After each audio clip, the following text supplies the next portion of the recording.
स्वागत आहे आवड निवड किचनमध्ये। सध्या बाहेर आहे कडकडीत ऊन आणि अशा उष्ण वातावरणामध्ये काहीतरी थंड पदार्थच खावेसे वाटतात आणि थंडच काहीतरी प्यावंसं वाटतं।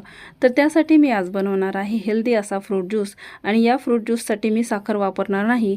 चला तर मग या फ्रूट ज्यूससाठी आपण कोणकोणते फळं घ्यायचे आहेत हे पाहूया। तर बघा, फ्रूट ज्यूस बनवण्यासाठी मी इथे घेतलेले आहेत 3 चिकू, 3 पपईच्या फोडी आणि 2 केळी। पपईच्या फोडी जास्त मोठ्या नाहीत, पातळ स्लाइस आहेत, त्यामुळे मी 3 फोडी घेतल्यात। सर्वात अगोदर केळी सोलून घ्यायच्या, त्यानंतर कट करून घ्यायच्या। 2 ग्लास फ्रूट ज्यूस बनवण्यासाठी 2 केळी, 2 ते 3 मध्यम आकाराचे चिकू आणि 2 पपईच्या फोडी घ्यायच्या। मी इथे पातळ पपईच्या फोडी घेतल्या होत्या, त्यामुळे 3 घेतलेले आहेत।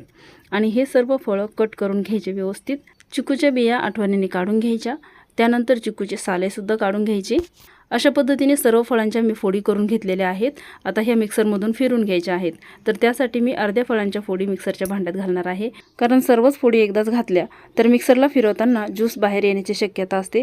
त्यामुळे फळांच्या फोडीसुद्धा अर्ध्याच घालायच्या आणि दूधही थोडं थोडं घालून फिरून घ्यायचं।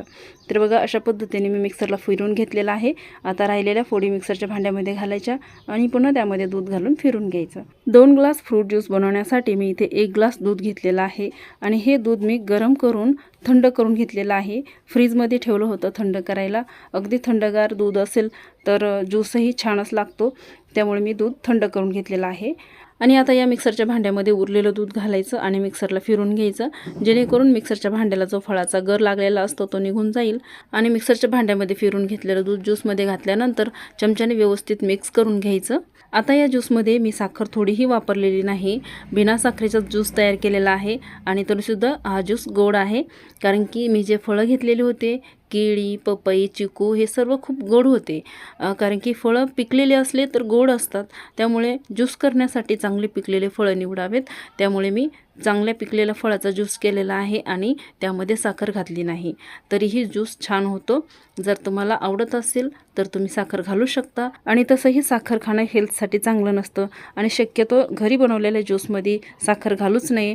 बाहेर आपण ज्यूस प्यायला गेलो तर तिथे भरपूर प्रमाणात साखर घातलेली असते। तर तुम्हाला साखर घालायची असेल तर खडी साखर घालू शकता, बारीक पावडर करून।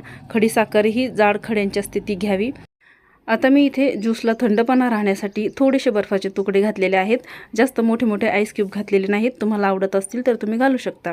आणि इथे थोडेसे गार्निशिंगसाठी काजू घातलेले आहेत, तर त्यामुळे ज्यूसला पण चव येते, हेल्दी पण राहतं आणि दिसायला पण छान वाटतं। तर अशा पद्धतीने मी आज बनवला विदाऊट शुगरचा हेल्दी असा फ्रूट ज्यूस।